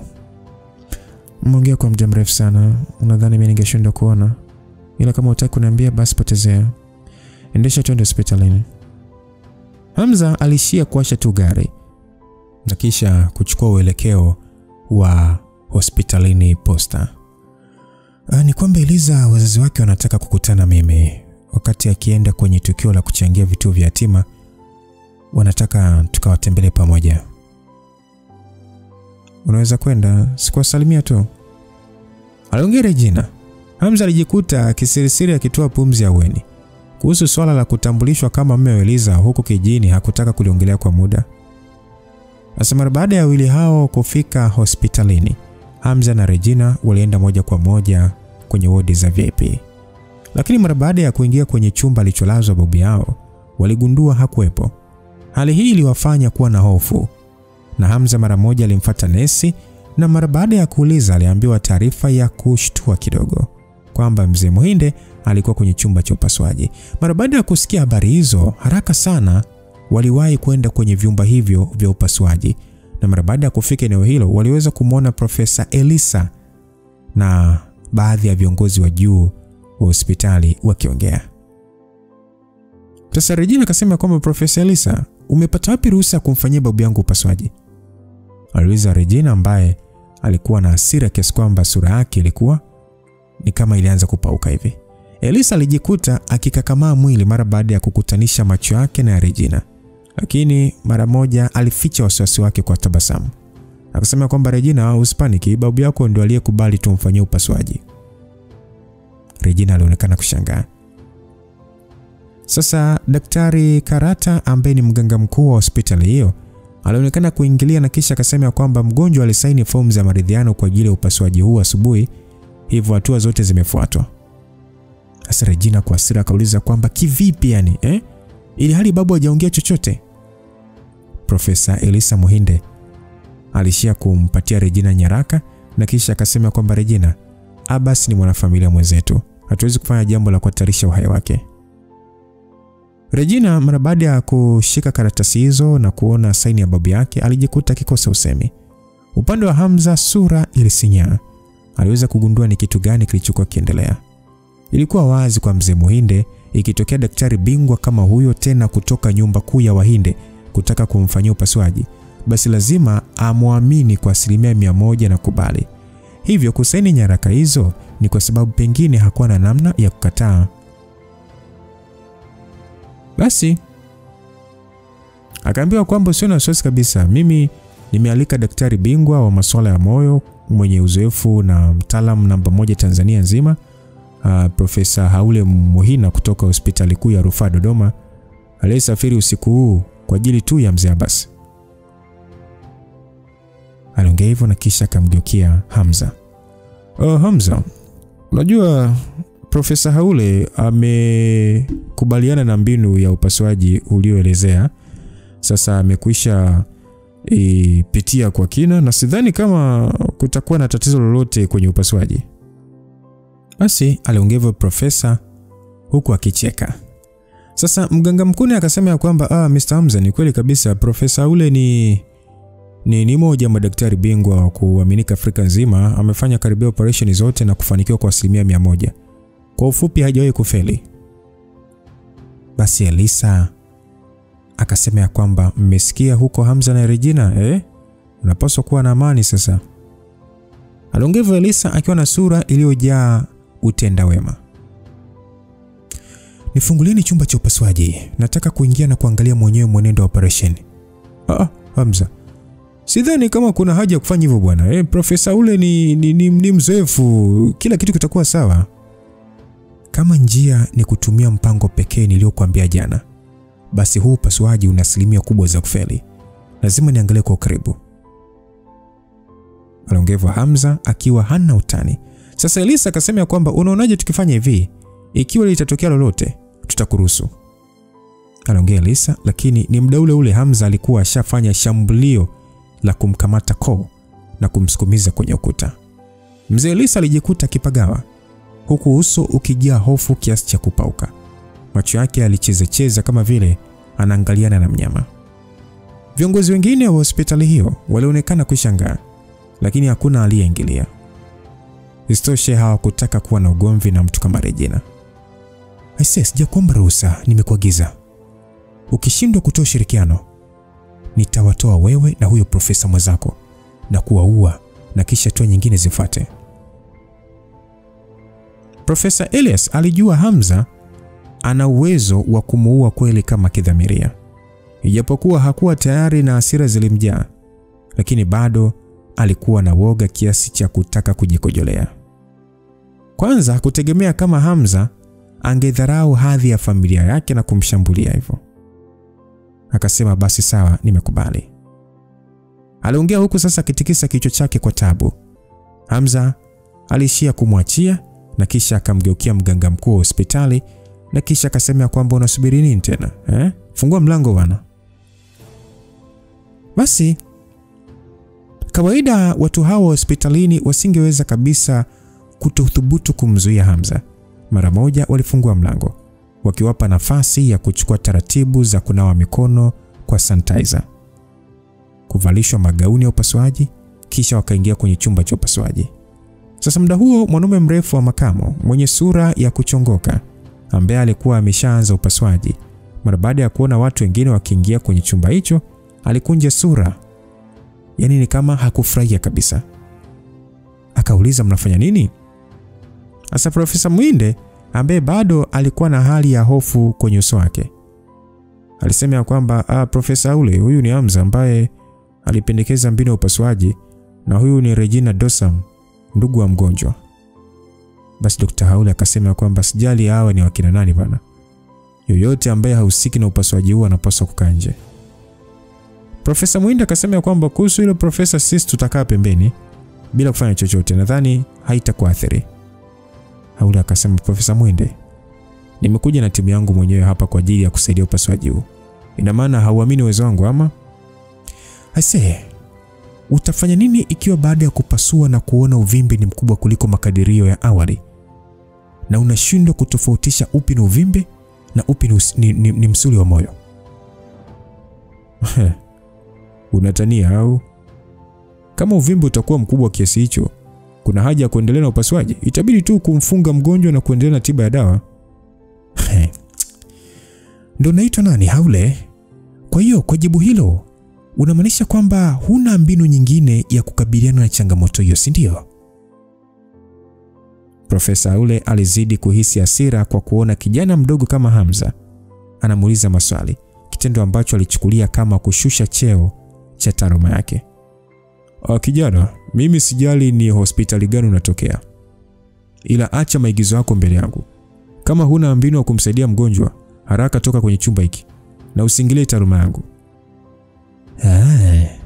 Sasikia, mimi siwezi kuondoka. Upasuaji huu nitafanya mimi. Wewe ndio unapaswa kuondoka. Nini? Mzee huyu wa makamo aliona ni vigumu kuamini. Akageuza sura yake kwa Profesa Mwinde.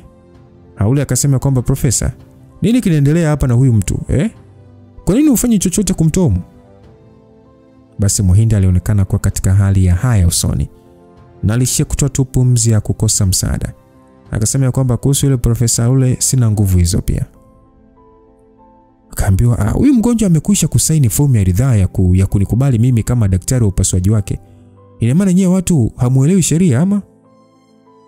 Regina aliposikia hivyo alipiga hatua kusogea mbele. Kawaida sheria inahitaji mwanafamilia wa mgonjwa kujua swala hilo kabla ya fomu kusainiwa. Mimi kama guardian wa mgonjwa hamjanipatia taarifa yoyote zaidi ya kumsainisha babu kisha kumuingiza chumba cha upasuaji. Mnadhani nikiita mwanasheria hapa nikawashtaki mtatoka salama katika hili? Profesa Haule alishia kung'ata meno yake kwa hasira, kisha akamwangalia Profesa Mwinde. Elisa, hebu unapaswa kunipa maelezo ya kina kuhusu hili. Basi Mwinde alionekana kutokwa na jasho la hofu, lakini alijitahidi kujikaza kabla ya kuongea. Akasema kwamba mnaonaje tukifanya hivi, tumwache Profesa Haule kuendelea na upasuaji, alafu sisi tuangalie tu kwa pembeni. Naamini kwa uwezo wake na uzoefu hawezi kuathiri chochote, lakini pia nitakulipa mara 2 ya kiasi tulichokubaliana kwa upasuaji huu. Mara baada ya kusikia pendekezo hilo, Haule alishia kusinyaza macho, kisha kauliza kwamba mara 2 ya hela upasuaji, una uhakika juu ya hili? Timu yake madaktari walikuwa wamesafiri kutoka Dodoma hadi Dar es Salaam kwa ajili ya upasuaji huo. Ingawa kiasi cha pesa walichoahidiwa hakikuwa kikubwa, kama kitaongezeka mara 2 itakuwa gharama kubwa ya upasuaji aliokwisha kufanya. Hivyo moja kwa moja aliguswa. Sasa akaambiwa ya kwamba mimi naongea ukweli profesa, kubwa zaidi kama utaweza kufanikisha upasuaji huu, naamini Regina kama bosi wa kampuni ya Dosam hawezi kuacha wewe na timu yako bila shukrani. Nadhani umeshawahi kumsikia. Basi profesa ule alijikuta akishtuka. Sasa alijua mwanamke huyo alikuwa ni mmiliki wa kampuni ya Dosam. Mara baada ya kujua huyo ni mmoja wa matajiri wanawake Tanzania nzima, alijutia kwa namna alivyokuwa akitenda awali. Haule akasema kwamba kumbe huyo mgonjwa ni wa bosi Regina, sikujua kuhusu ile bwana. Basi Regina akasema ni sawa tu dokta, hatujawahi kufahamiana kabla, kwa sababu babu amesha saini, basi hakuna tatizo ukiendelea na upasuaji, ila mume wangu lazima angalia akiwa hapa. Kama kutakuwa na tatizo na uwezo kukabiliana nalo, unapaswa kumpisha. Alisema hivyo Regina. Profesa huyo hakuwa na pingamizi dhidi ya maneno hayo. Alikuwa tayari kuchukua hatua kufanya upasuaji huo bure. Isitoshe, sitamfanya kuwa na deni la fadhila kwa tajiri kama Regina. Akasema hakuna shaka, mnaweza kufanya inavyowafaa. Basi profesa huyo aliingiwa na morali mpya ya kuendelea na upasuaji huo, huku kwa wakati mmoja akidhamiria kuonyesha ujuzi wake wote. Basi Hamza kwa upande wake alisha kumwangalia tu Regina. Wife, sini bora tu nikafanya moja kwa moja. Nabii, sio kwamba siamini uwezo wako, ni kwa sababu babu amekwisha kusaini tayari fomu ya ridhaa. Kwa babu kuamini watu wa kabila lake ni sehemu ya kuonyesha heshima, hivyo sitaki kwenda kinyume na alichotaka. Hamza alishia tu kutingisha kichwa kwa namna ya kuelewa. Alisimama na Regina ndani ya chumba hicho cha upasuaji, huku akiwa anamwangalia daktari. Muda huo daktari, yani Dr. Haule, alikuwa na muonekano wa kitaaluma, mwenye uzoefu katika fani hiyo. Kila hatua aliyoifanya ilionekana ni ya kitaalamu na yenye uangalifu. Alimwangalia jinsi alivyokata kifua, kisha kukipanua na kufikia moyo na kuupasua. Kila hatua aliyoichukua alifanya kwa weledi mkubwa sana. Sasa Muhinda akasema kwamba Regina, unaona Profesa Haule ni mmoja wa wataalamu tegemezi hapa nchini. Kwa namna anavyokitumia kisu kufanya upasuaji, yani inapendeza. Ninasema tumeleta daktari bora kwa ajili ya babu yako. Basi Regina moyo wake ulikuwa kama umehamia shingoni. Hakuonesha kabisa kufuatisha maneno ya daktari huyo na kuweka umakini kwenye upasuaji, yani kama vile yeye daktari. Mara baada ya hali ya moyo kuonyeshwa kwa wazi na uvimbe kuonekana, macho ya Profesa Haule yalicheza na alionekana uganda kwa sekunde kadhaa. Muhinda akamuuliza, vipi, kuna tatizo? Haule muonekano wake ulikuwa ni wa mtu aliyekata tamaa. Alitoa jibu kama la mtu aliyekuwa hana jinsi. Akasema kwamba hakuna njia nyingine, uvimbe ni kama alivyosema bwana mdogo hapo, umeenea kwa ukubwa zaidi ya tuliokadiria. Kwa namna hii tutashindwa kupembua ni ipi misuli ya moyo imeathirika na ipi haijaathirika. Kwa ufupi, hatuwezi kutoa. Dr. Lisa alijikuta akitoa sauti ya kumaka akisema, nini? Sura yake ilifubaa. Alishia kuongea tu kwa masikitiko. Akauliza, na maana hakuna njia nyingine kabisa? Sasa Dr. Lisa akajibiwa kwamba, mkurugenzi Lisa, wewe pia ni daktari. Kwa kuangalia kwako nadhani hapa tunaweza kuendelea na upasuaji na kumwokoa mgonjwa. Basi Dr. Lisa alishia kusogea na kuangalia hali ya uvimbe ndani ya moyo huo. Alishia tu kutingisha kichwa kwa masikitiko. Akasema, Regina, mpaka hapa tumefanya kila lililowezekanalo, lakini kwa hali halisi iliyopo hakuna njia nyingine zaidi ya kumfunga mgonjwa na kuanza matibabu ya dawa. Regina alikasirika akasema, una maana gani kusema ni kufanya kila lililowezekanalo? Yani mmeanza na tayari mnasema hamwezi. Dr. Haule akasema, boss Regina, kwa hali kama hii kuendelea na upasuaji ni sawa na kumuua, jambo linalokiuka sheria za upasuaji. Basi ni muda huu Hamza alisogea karibu na mgonjwa, kisha akasema, kama umeshindwa kuendelea na upasuaji basi ondoka, nitafanya mimi. Haule na Elisa walijikuta wakiangaliana kwa mshangao, huku Regina macho yake yakichenua kwa tumaini. Regina akasema kwamba Habi, kuna njia ya kufanikisha kweli? Si nilikwambia jana usiku kuna mbinu nimeipata. Basi Profesa Haule alijikuta tu akisema kwamba haiwezekani ese. Kwa uvimbe mkubwa kama huu hauwezi kuondoka kwa namna yote ile. Elisa akasema kwamba Hamza, hebu acha kufanya utani na uhai wa mgonjwa. Hakuna haja ya kumwekea rehani bila faida yoyote. Ese, nishafikiria mbinu zote za kufanya upasuaji huu mpaka kufanikiwa. Alafu kingine, siwezi kufanya kitu cha kuhatarisha uhai wa mgonjwa. Kwa hiyo kwamba unasema umefikiria mbinu gani hiyo? Mimi unajua siamini kabisa. Aliongea Haule akitilia shaka jambo hilo. Usiniambie una uwezo unaovuka kanuni za upasuaji wa moyo. Sijui ni kanuni gani ambazo unazungumzia, na pia sitaki kupoteza muda kuelezea kila kitu. Kupoteza muda ni kuendelea kumzoofisha tu mgonjwa na kupunguza nafasi yake ya kupona. So, naomba usogee pembeni. Haule hakuweza kuamini hata kidogo kama Hamza anaweza kufanikisha upasuaji huo. Sasa basi kabla hujaendelea tukubaliane, ukishindwa kumwokoa mgonjwa nisihusike. Dr. Haule, haina haja kuwa na haraka ya kukimbilia upande huo wa kukwepa wajibu wako. Hatuwezi kulaumu chochote, hivyo tafadhali naomba mpishe. Profesa Haule alihisi kama vile alikuwa amemeza mende wakati akisogea pembeni. Alishia kumwangalia Hamza kwa macho ya kejeli, kana kwamba anajaribu kuongea. Akasema, ngoja tukaangalie ukijidhalilisha hapa. Regina, kwa utaalamu wangu na uzoefu wa miaka mingi sana, upasuaji huu kuendelea nao ni hatari zaidi. Fikiria mara mbili Regina. Naamini maamuzi ya mume wangu. Na kuhusu wewe kutumia uaminifu wa babu na kumsainisha fomu kwa siri, tutalizungumza ili baada ya hapa. Moyo wa Muhinde ulishtuka. Na haraka alijaribu kujielezea, akasema kwamba Regina, sio kama unavyodhani. Regina alishia kumpiga jicho la ubaya na kufanya mzee huyo kufyata na kushindwa kuongea tena. Ukweli ni kwamba Elisa Muhinde alihisi hofu. Alijiuliza inakuwaje msichana mdogo namna hiyo anampa hisia za hofu kiasi hicho. Basi muda huo Hamza hakuwa na mudi kabisa kufuatilia maongezi yao. Alishia kuangalia uvimbe huo kwa umakini mkubwa. Kisha alimnyoshia mkono nesi aliyekuwa pembeni yake na kumwambia kwamba give me a Singapore writing bread. Wasaidizi hao kadhaa na manesi, hakuna aliyethubutu kumpinga Hamza, na kwa adabu walifuatisha maagizo yake. Hamza mara baada ya kushika kisu hicho cha umeme, haraka sana alianza kukata.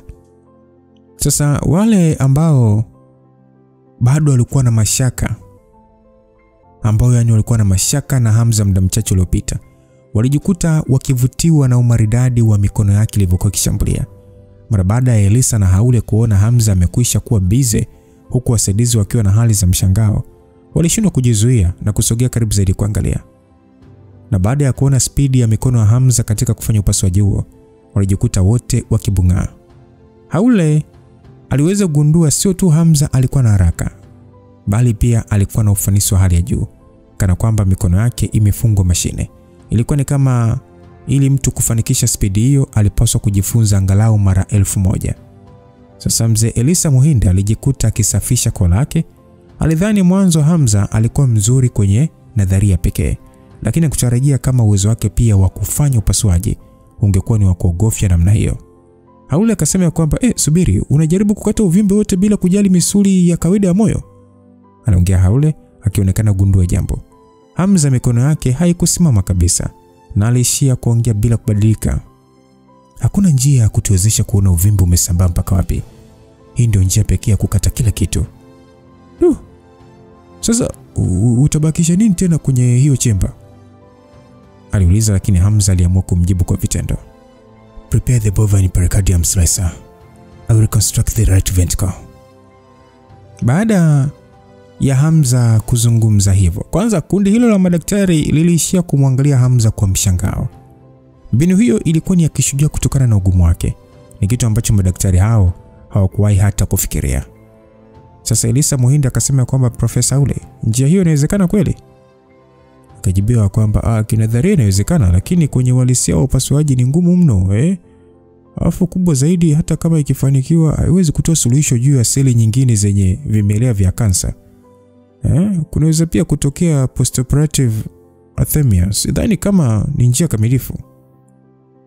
Anaongea hivyo. Sasa mdau wa Hamza alikuwa amekwisha kukata uvimbe wote kwa kuuchuna pamoja na mishipa ya moyo, kisha akaweka pembeni. Kisha akasema kwamba bring me the frozen probe. Msaidizi hakuthubutu kumpinga Hamza, kwani haraka sana aliandaa alichoambiwa. Sasa walishtuka wakasema, frozen probe. Walivyosikia hivyo, kwanza Profesa ule alijikuta akikunja ndita, na baada ya kufikiria vizuri akapata uelewa. Akasema, kumbe huo ndio ulikuwa mpango wako. Profesa Muhindi alionekana kuchanganyikiwa. Akauliza pale pale ya kwamba ni hatua gani hiyo? Profesa, unaongea nini yani? Basi muda huo muonekano wa Profesa ule juu ya Hamza ulikuwa umebadilika kabisa. Alimwangalia kwa matamanio makubwa. Profesa akasema kwamba huyu anataka kuijenga upya chemba ya moyo, na wakati huo kugandisha moyo kwa barafu kutumia probe. Kwa namna hiyo sehemu ya moyo iliyokatwa itakuwa ni kama ni necrotic na kuua seli zote zenye vimelea vya saratani na kuzuia arrhythmia. Kumbe hii ndio ilikuwa mbinu ya kwenda nayo. Sasa kwa nini sikufikiria hili? Hapana bwana, hata kama ningefikiria nisingeweza kufanya. Aliongea profesa huyo huku akitamani kujikuna kichwa, lakini alikuwa na gloves zenye damu. Mara baada ya Regina kusikia kauli hiyo, hatimaye aliweza kuelewa. Jana usiku, mara baada ya yeye kutumia uwezo wake wa nishati kugandisha chupa ile ya bia, ndipo Hamza alivyoibuka na wazo hilo. Kuona hivyo, alijikuta akishindwa kujizuia na kumkubali mume wake kwa uwezo wake mkubwa wa kufikiria. Alijiuliza inakuaje ana uwezo mkubwa kiasi hicho, iwe kwenye mafunzo ya nishati na pia kwenye daktari.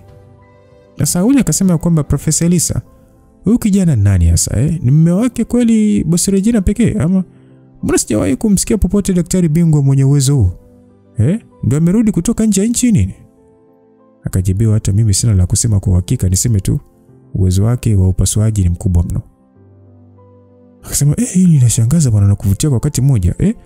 Kwa upasuaji huu unaweza kuongeza kurasa kadhaa za vitabu vya mafunzo ya kitabibu. Basi muda huo Haule alijikuta akitoka kuwa mwangaliaji na kuwa shabiki, akiangalia hatua kwa hatua kwa shauku kubwa. Sasa kama yeye pamoja na profesa wake yupo hivyo, basi kwa madaktari wengine waliokuwa na Hamza walikuwa katika hali ya kumsujudia kabisa. Hamza aliendelea na upasuaji huo kwa makini mkubwa, bila kujali waliokuwa wamemzunguka wanaongea nini. Ni mpaka pale upasuaji wote ulipokamilika na kushtua moyo, na moyo ukaanza kudunda kama mwanzo, ndipo hatimaye alitoa pumzi ya aweni. Vipi vital sign? Upper pressure 115, low pressure 84, heart rate 79. It's very normal. Baada ya Hamza kujibiwa hivyo, aligeuka pale pale, kisha akamwangalia Regina na kutabasamu. Upasuaji umefanikiwa kwa 100%. Babu atakuwa sawa. Macho ya Regina yalijaa wekundu kwa furaha. Aliishia kutoa mguno wa kuitikia. Eneo lote hilo ndani ya chumba, kila mtu alijawa na furaha kubwa. Ni Profesa Muhindi peke yake ambaye hakuwa na muonekano wa furaha.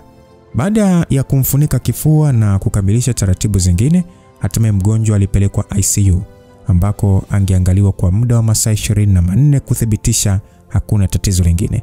Ndipo ahamishiwe kwenye wodi yake. Sasa Hamza mwanzoni alitaka kuendelea kubakia hapo hospitalini na Regina, lakini alipokea simu kutoka kwa shangazi. Shangazi aliyekuwa kwenye simu akauliza kwamba Hamza, unamfahamu msichana anayeitwa Baridaula? Hamza mara baada ya kusikia kauli hiyo, ajikuta akishangaa na kujiuliza kama Barida alikuishafika nyumbani kwake.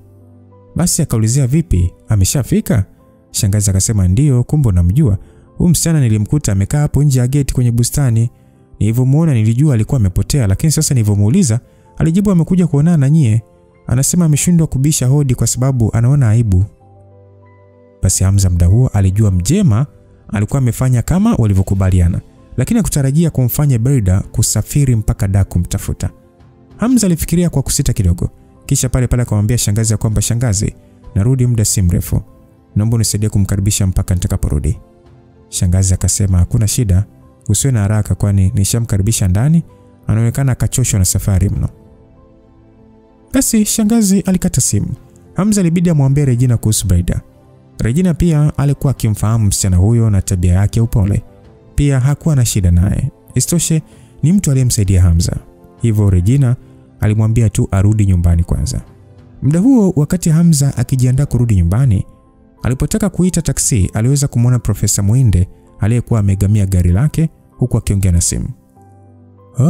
I say bro, niseme tu kweli mimi nimefanya kwa uwezo wangu wote. Lakini mbinu ya upasuaji aliyotumia Hamza ni kitu ambacho mimi sijawahi kusoma kabla. Sasa unajua familia yetu yote imekusaidia katika masomo yako kwa ajili ya kukufanya daktari bingwa na kuwa kiongozi wa chama cha madaktari.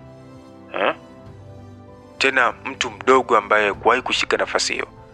Tumekupa na nafasi hii kuonyesha mchango wako kwa familia, lakini badala yake umeishia kumkasirisha Regina. Elisa, sidhani kuna haja ya kurudi kwenye familia tena siku za baadaye. Nashindwa hata kujua ni maelezo gani na kwenda kuwapa wazee wetu wa kale kwa kutegemea takataka kama wewe. Uso wa Muhinde ulifubaa kwa wasiwasi, lakini kwa wakati mmoja hakupoteza ari usoni mwake.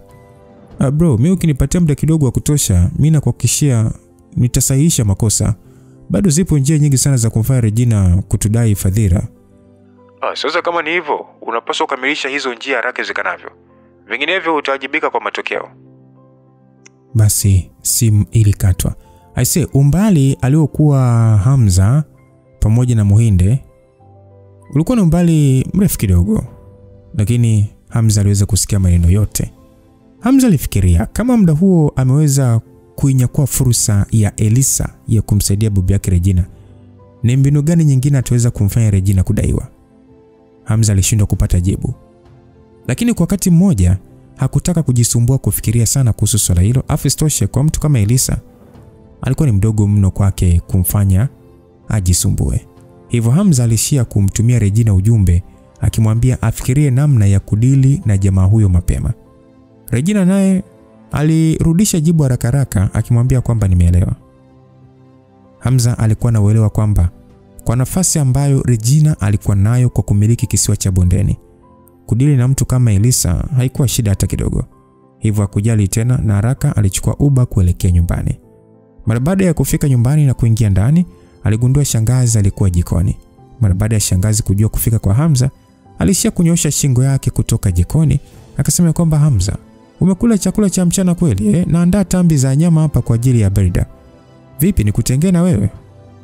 Sawa shangazi, na njaa pia. Unaonaje pia ukinijumlishia na mayai mawili ya kuchemsha? Basi shangazi alisema sawa, hakuna shida. Kisha pale akamuuliza Hamza kwa wasiwasi kidogo ya kwamba vipi lakini kuhusu hali ya mzee Abbas, upasuaji umefanikiwa? Kila kitu kimeenda vizuri shangazi, tunasubiri tu apone ganzi ili tuangalie maendeleo yanakwendaje. Basi ni habari njema kwa kweli, akishapona aje tuishi tu wote hapa. Hii nyumba ni kubwa mno, angalau mimi naweza kupata hata mtu wa kuongea naye mkiwa hampo. Aliongea shangazi kwa sauti ya shukrani. Hamza alishia kuinua mabega kwa sababu swala hilo muamzi mkuu ni Regi. Yaani ni Regina pamoja na mzee Muinde pia. So aliangaza macho yake kulia na kushoto akijaribu kumtafuta Brida lakini hakumuona. Shangazi, Brida yuko wapi?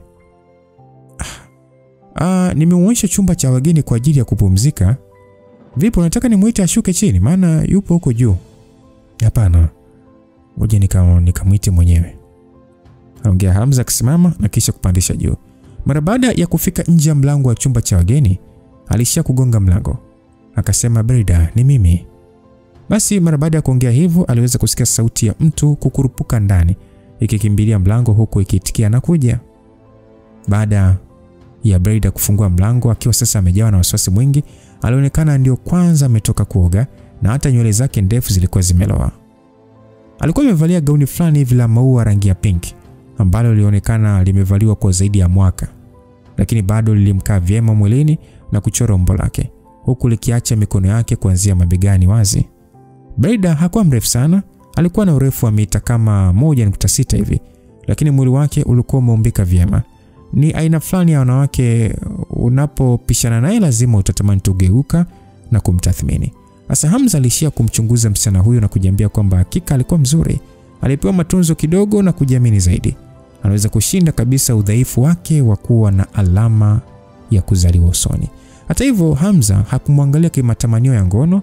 Kwake wanawake warembo haikumshangaza sana. Isitoshe wanawake wake karibu wote walikuwa warembo wa kupindukia. Sasa muda huo, mara baada ya Berida kuona Hamza anamwangalia tu pasipo kuongea, ajikuta akianza kugwaya, akasema ya kwamba Mr. Hamza. Msichana huyo alishia kupepesa macho yake kwa hali ya kutokujiamini, hasa mara baada ya kuona macho ya Hamza hayakuwa ya kawaida. Ni wakati huo alijikuta akikumbuka kitu na kujiangalia.